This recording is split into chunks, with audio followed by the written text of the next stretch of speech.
Hello guys! So, meron pa nagtatanong mga few weeks ago na yon, di ba, na na-hospital ako dahil sa aking hives. So, meron pa rin siya guys. Actually, hindi ko na lang binabanggit. Pero meron tayong hives every day. Pero sa mukha, hindi na. Feeling ko yung hives, umiikot lang siya na pag naano niya na tong mukha, parang hindi na siya bumabalik. Pero na-notice ko no isang araw, meron ako dito, meron pang mancha. Pumula dito, tapos bilog. Ganyan. Pero, hindi na yung nung vlog ko noon sa hives ko, or sa welts din ang tawag nila, or sa pantal-pantal. Diba dati yung mukha ko, nag-double to kasi nga dito talaga. Tsaka dito. Parang feeling ko, tsaka after nun dito naman, dito sa leeg, napansin ko pag na-saturate niya na tong mukha, hindi na siya ulit dito, namamantal. Yun ang pansin ko. Gaya dito sa leeg dati dito, kasi namantal na to before ito, umumbok dito. Tapos after dito namantal sa kaliwa, dito naman. Pag hindi na siya bumabalik dito kung saan siya namantal. Tapos, kahapon, basta everyday ito guys, so parang 3 weeks, magwa 1 month na. Ayan, ito yung kahapon, pero medyo yung patchy, wala na, kasi yan yung kahapon. Pero may natira pa dito. Ayan, may natira pa. Or baka ngayon yan mag-start. Meron pa ako sa likod. Yung sa likod sobrang malaki. Ayan guys. So yan yung pantal ko sa likod. Ayan. Yung kahapon na may tira pa ngayon. So hindi siya ganun ngayon na aking iniinda. Tapos kahapon, my goodness, tong aking pigi. Itong buong pigi ko. Yan? Buo. Malaki kasi kinamot ko. Pag kasi kinamot nyo, lumalaki siya. Ayan. Magkabila yan, pigi. Ito, humupa na yan yung bago ngayon. Diba, nagbe-break na siya. May puti-puti na kasi hindi na siya yan. Ayan pa. Magkabilang pigi. Lagyan ko siya ng yelo. Actually, ni Mikel. Lagyan niya ng yelo. Tapos, may mga bago naman ako. Alam ko na agad pag yung gulay ni Mad. Nagtatanong, kaya hindi ako nag-vlog kasi hinihintay ko pa siya na humupa. So, ang una kong ininom is itong Claritin kasi recommended to nung doctor, nagpunta ako sa emergency clinic. Ito yung nandun sa parang listahan. Is either Claritin, Allegra, Cetirizine, or Zyrtec. Ano pa ba? May pa ibang mga listahan. Benadryl. So, ininom ko to 10 milligrams lang siya. And then, nung pinick up ko siya sa pharmacy, tinanong ko na rin yung pharmacist kung kailan ko siya inumin. And sabi niya, 2 weeks daw. Try ko 2 weeks. So, umokay naman siya sa umpisa. Yung pag ininom ko siya, di ba may pula? Gaya nito, meron na naman akong bago today. Ayan. So, pag may pulang ganyan, pag ininom ko yon parang nagbe-breakout na siya. Parang nabubuwag na siya. Ganon. For 2 weeks. Tapos, after some time na parang hindi na masyado na effect. Parang gano'n. Parang wala na siyang effect. Parang mahina. So, ngayon, mayroon akong, since, isa to sa mga nakalista rin, ililink ko pala to guys, kung gusto nyong i-check. Yung Claritin, tsaka tong, Allegra, kasama to nakalista dun sa aking, nung nag-check out ako sa hospital, sa doctor. Ito yung sa mga listahan is Allegra, pero hindi Allegra Hives yung Pero to, na-research ko lang to. Allegra Hives. Ito. So, kahapon naglakad kami ng mga bata kasi gusto nilang maglakad-lakad. And, dumaan na rin ako ng pharmacy. Na-research ko to nung umaga. Sabi, ayun. Tapos maganda yung review niya sa Amazon. So, maganda yung review niya. So, sabi ko, itatry ko to. Akala ko nga wala eh. So, Allegra Hives for 24 hours. Fexofenadine HCl tablet, 180 milligrams against yung aking Claritin na 10 milligrams lang. So, sabi dun sa review, so ito yung tablets. Pero meron din siyang gel caps. Yun daw mga antihistamine. Kasi nga, minsan napapabilis niya yung puso mo. Diba? Especially pag Benadryl. Kaya hindi ako masyado sa Benadryl. So, ang kunin daw is gel caps. Kasi slow release yata yung parang something like that. And I'm not sure kung yun ba yung Pero ang nakuha ko is yung tablets. Pero okay lang naman. So, inumpisahan ko na siya kahapon kasi sobrang laki dito sa pigi ko, guys. As in, dito sa legs ko. Malaki siya, mahaba. Para siyang mapa ng Australia. Ito, Australia ang napili. So, magkabila. Bukod pa sa likod, basta ganyan. So, tinake ko siya once a day lang. Sabi doon, pag daw take mo siya, same oras everyday. So, tinake ko siya alas 8 ng gabi. So, ngayon, tuwing iti-take ko siya, alas 8 na lang ng gabi. And 24 hours yung effect niya. And, hindi man siya tatanggalin ng hives, pero it relieves, ano bang sabi? It reduces hives and relieves itching due to hives. So, to 30 tablets to. Medyo mahal siya. Mahal kasi ang mga antihistamine. So, for 1 month. Okay. Once a day lang to. Same time daw. Kung sa umaga mo ininom, same time siya dapat para mas effective. Okay. Non-drowsy. Kalimitan yung mga ganito non-drowsy. Pero, every time na iinom ako ng gaya ng Claritin, inaantok pa rin ako. Pero siguro hindi ganun yung effect pag yung mga hindi non-drowsy, talagang pakda ka. Ganun. Tolog ka talaga. So, parang antok lang or pagod na pagod, parang ganun. So, ito yung itsura niya. Okay. So, ininom ko siya first time kahapon. So, mamaya ulit ko siya inumin. And then, ito yung kanyang itsura. Ayan, guys. So, yan yung capsule niya. Hindi ko nabubuksan kasi yan talaga. Pati yung laki niya, ito yung actual size talaga. Ayan na. Yan talaga yung itsura. Parang peach color na na tableta na oblong. Ayun, guys. I-mention ko lang kasi itong Allegra Hives, kinompare ko siya dun sa regular Allegra.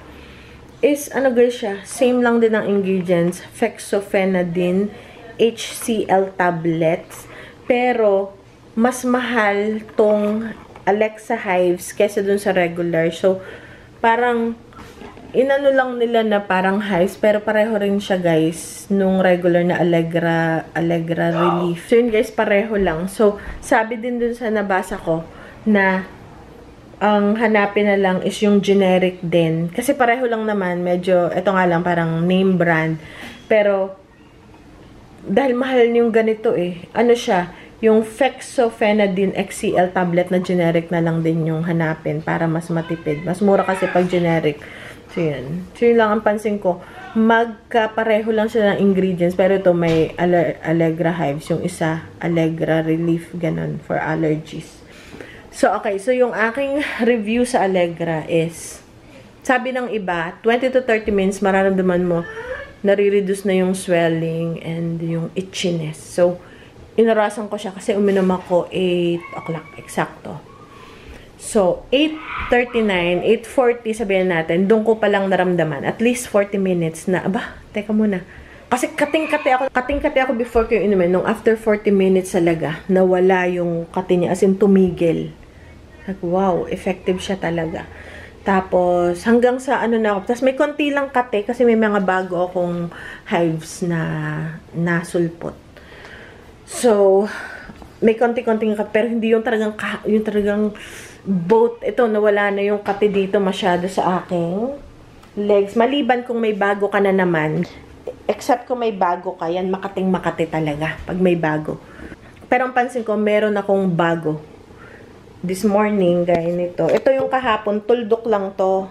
Alam ko na kaagad, tsaka tuldok meron. Bukas malaki na yun. Pero, ang niya, ito parang nagbe-break na siya. Kasi nga siguro effect nung Allegra kagabi. Parang may puti-puti na siya, isin mawawala na yan. So, parang mabilis yung pagkawala ng pantal. Pag kasi wala ka ininom, 2 to 3 days talaga. Pag yung ganito Allegra, nagbe-break niya, parang binubuwag niya ba yung hives. Pero may mga bago. Pero pansin ko, pag nagkaroon ka na sa spot na yun, sa akin hindi na siya nagkakaroon. Oo. Gayun sa mukha ko dito, may isa lang tuldok. Kasi nagkaroon na ako dito naman. So, ngayon dito naman. Wala na, hindi na siya bumabalik. So, yun. So, may na-trigger na something sa akin. Kasi meron akong gluten allergy, meron akong autoimmune disease. Paano ba ako nalamang meron akong autoimmune? Dahil, nagpa-thermogram ako instead of mammogram. Ang ginawa ko, yung kanunahan is Pero eventually, nagpa-mammogram din ako. Pero hindi na ako babalik sa mammogram, thermogram na lang. So, thermogram yung una kong nung nirequire ako ng doctor na magpa-mammogram, pinili ko ang thermogram. Yung true heat siya, walang radiation, very safe, and pwede lang ma-detect kung meron kang sa breast or something, may diferensya, may bukol, something, 10 years before than mammogram. Ganun. So, ang nakita is walang diferensya yung mga bukol or ano. Pero nakita, dito, sabi, kita mo yung ano, mapula dito, yung may heat dito sa batok. Meron kang autoimmune disease. Which is, alam ko naman kasi, growing up, meron akong asthma at saka rhinitis. So, pag may ganun kang mga allergy, may autoimmune ka talaga. So, since bata ako, meron akong asthma. Hanggang college, hanggang sa nagtrabaho na ako. Nung pumunta na ako ng Amerika, nawala siya. Nag-abroad pala. Nung nag-abroad, hindi ng Amerika, nag-abroad na. Nawala yon. So, pag bumabalik sa Pinas, bumabalik. Siguro yung init, yung pollution, ganun. Pero nung umuwi naman ako, nawala na siya totally. So, yun. So, bumabalik-balik lang siya. Kaya pag mainit or sobrang lamig, nahirapan akong huminga. Parang nahirapan talaga ako huminga. So, nung time na yun, nung nasa Pinas pa ako, hindi pa ako nag-abroad, ang ginagamit ko is Advair, yung hinihigop. Ganun. Tapos, yan. Parang steroid na powder na hinihigop. Ayun. So, matagal din akong gumamit nun. Siguro 2 years. Tapos, nawala na. Comes and goes siya. Tapos, so yun. Kaya alam ko na meron akong autoimmune disease. Meron din akong rhinitis. Yung allergic rhinitis. Yung lagi inflamed yung ilong mo. Na kahit nung high school ako, nung nag-aaral, nung college, lagi akong pag nakasinghot ng alikabok. Yun na. Bahin ako ng bahin. Like, non-stop na yon. Parang 12 hours akong bahin. Tulog lang. Pag tulog lang, hindi ako nababahin. Tapos, singa, ganon. So, nawala na yun ngayon. Parang na okay na yun. Naggamot na. Tsaka, nakita pala dun sa thermography yung dito. Meron daw akong yung may drip, but I forgot yung term nila. Nasal, yun nga, kasi meron akong rhinitis. Meron siya, kita talaga dun sa thermogram. Na meron ditong, parang may natulo. From dito sa tenga, dito, hanggang dito sa, dito. Kita talaga yung pula, may ganun siya na tumutulo dito. Nasal, ano bang tawag doon? Comment down below kung, di ko nasa dulo ng dila ko. So, alam ko naman yun, meron ako mga ganun, autoimmune disease. So, yun. Tapos yun nga, yung kasing autoimmune disease, nanganganak daw yung sabi ni Tisay. So, nanganganak yan after a while. Pag yung diet mo hindi maganda. Tapos nga, nung nanganak ako sa anak kong bunso, doon ako nagkaroon ng arthritis. Yung after 6 months na nag-garden ako, bigla akong naglilimping. Aray ko, hindi ako makalakad. Yun na. Parang naglilimp ako. Tapos, tama yung asawa ko, ano nangyari sa'yo? Ewan ko, bigla akong tumayo ako kasi nagtatanim ako. May upuan naman ako, may bangko. Tapos pagtayo ko, hindi na ako yung parang masakit yung aking sakong tsaka itong balakang. Tapos noon, tuwing kakain ako, parang nakwento ko na yung part na yun before, yung tuwing kakain ako.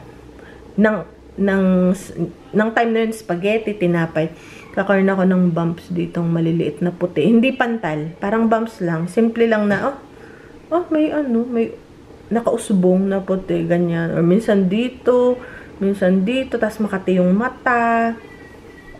Minsan dito sa may talukap, minsan dito. Alam ko na agad, ay bakit? Tapos tuwing kakain ako, yun nga, merong ganon na maliliit. Hindi pantal, guys. Puti siya, na raised, raised bumps. Ganon. So, ang ginawa ko noon, nag-research ako sa Google. Google tayo, no? Ang sabi doon, gluten allergy. Kasi marami mga taong may picture. Pareho ng picture ng akin. Ganun. Sabi ko, iniwasan ko ang gluten. So, pag hindi ako simula noon, ano na yun ha? Ilang years ago na yun. Ilang taon na si Ben? 9 years ago na yun. Wala ako nung bumps. Sabi ko, ba? So, nag-gluten free na ako noon. Tapos, nung time na yun, parang nagkaka-asthma ako. Nahirapan akong huminga. So, pumunta ako dun sa aking family doctor. Pero nung time na yun, wala ako nung raised bumps kasi naka-gluten free na ako nun. So, wala akong ebidensya. Yun nga yung kunento ko din before. Wala akong ebidensya na mayroon akong gluten allergy, mga ganyan. Sabi ako doon, ano ako, doon kumakain ho ng gluten at tinapay, nagkakaroon ako, yung rice, ganyan. Ang sabi lang, wala naman eh. Sabi ng family doctor, ano lang yan, nasa isip lang yan. Bigyan ka anxiety medication.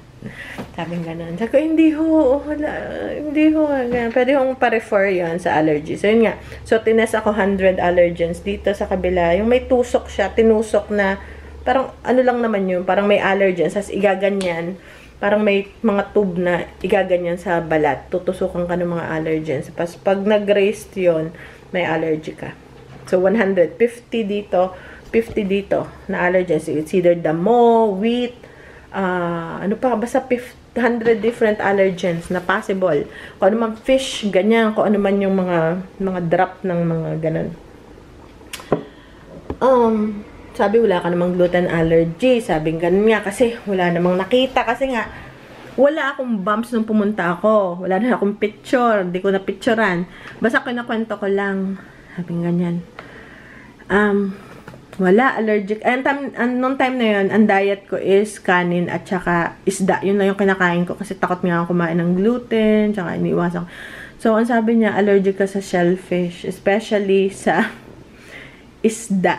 Sabi, ayun lang yung ko eh, yun lang yung kinakain ko. Kaya yun yung lumabas. Wala ka sa gluten. Sabi nga, wala daw akong gluten allergy. Sabi ko, hala. Ano yan? Nasa isip lang yan. Sabing ganon. Same nang sinabi nung aking doktor. Kaya, simula nun, so, syempre, bibigyan kita ng anxiety medication daw. Hindi na ako bumalik. Hindi na ako nagpareseta. May appointment pa ako nun, pa second time. Pinapabalik ako after 2 weeks. Hindi na ako bumalik.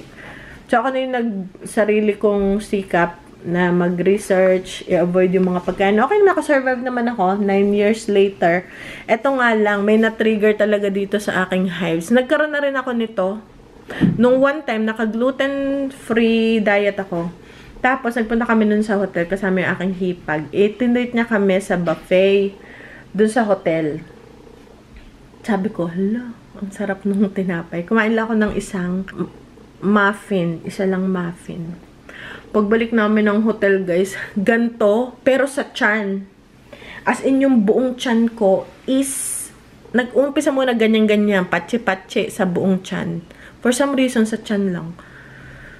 Kumain ako ng gluten, parang first time na, for a long time na hindi ako kumakain. Ayun, na-inflamed yung tiyan ko. Tapos, syempre, ang katik, kinamot ko. Ano yun, yung mapa ko from dito sa side. From dito hanggang dito sa side na to ng tiyan.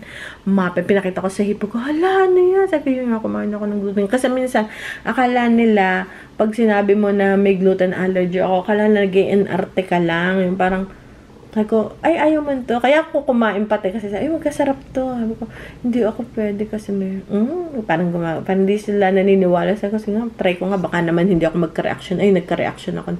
Kaya hindi na talaga ako, kumain ng gluten nun, especially pag compact siya yung, puro na gluten, hindi na ako makakain. Tinapay, purong gluten yun. Hindi ako makakain. Tapos, pasta na puro, talagang sa tiyan siya. Pag pasta at tinapay, pansin ko sa tiyan ako nagkaka-hives. Ngayon, wala masyado sa tiyan. Dito sa tagiliran lang. So, over time, natotolerate ko na ang gluten. Actually, kumakain ako ng chicken nuggets, yung fried chicken. Na paunti-unti, hindi siya puro. Walang effect sa akin. May konti lang raised, dito, ganyan. Yun. Tapos, yun na, ito na. Na-trigger siya ng something. So, ngayon, itong nag-aalegra nga ako. Ang haba ng paliwanag. So, alegra tayo. Yun nga. Tapos, meron akong nabasa. Then, na sino ba yun? Ito, guys. Kung gusto nyo panood, ay, pinatay ko na yun. Ito. Ano to sa Pinas? May pinapanood ako today. Ito yung UNTV News and Rescue. Itong doctor, magaling siya. Dito ko nabasa. May isang nag-comment. Kasi, uso pa lang ngayon ng hives, no? So, ito yung pinapanood ko this morning. Ayan. Yan yung nila. UNTV News and Rescues. About siya sa hives. Yan. Tapos, meron isang nag-comment dito. Ano to? 3 years ago na yata itong video na to. So, hanapin nyo lang. UNTV News. Ganyan. About hives. Basta tungkol sa hives. Tapos, siya. sa Pinas na doctor. Tapos mayroon doon nag-comment na ano raw, yung ginamit niya is baking soda and lemon sa tubig. Iniinom niya. Siguro everyday yun. Kasi, nabasa ko na rin yun. Kaya lang hindi pa, nagre-research pa ako tungkol doon. And, para maging, yung bang ano, yung yung pH balance ng katawan din natin, kailangan din na balance siya. So, maganda rin ang baking soda talaga. So, itatry ko rin yon. And, akin guys, kayong babalitaan kung ano na ang nangyari sa ating hives. So, yun lang. And, pero for now, Allegra, sabi nung pharmacist is super safe naman daw siya. And, antihistamine. And then, sabi ko, hanggang kailan ko siya pwedeng inumin. Hindi, sabi niya, kahit tong 30 days, ayun 30 tablets, ubusin mo for 30 days, once a day. So, yun. So, yun ang gagawin ko, tatry ko siya. Pero, tatry ko rin yung ating baking soda and lemon. Kasi merong nag-suggest. And meron din nag-suggest na fasting and diet talaga, no sugar. Yun. Tsaka meron din nag-comment sa inyo, avoid sugar. So, tatry ko yun din. As of now, hindi naman ganyan siya kalaki. Ayun guys, so see you guys later.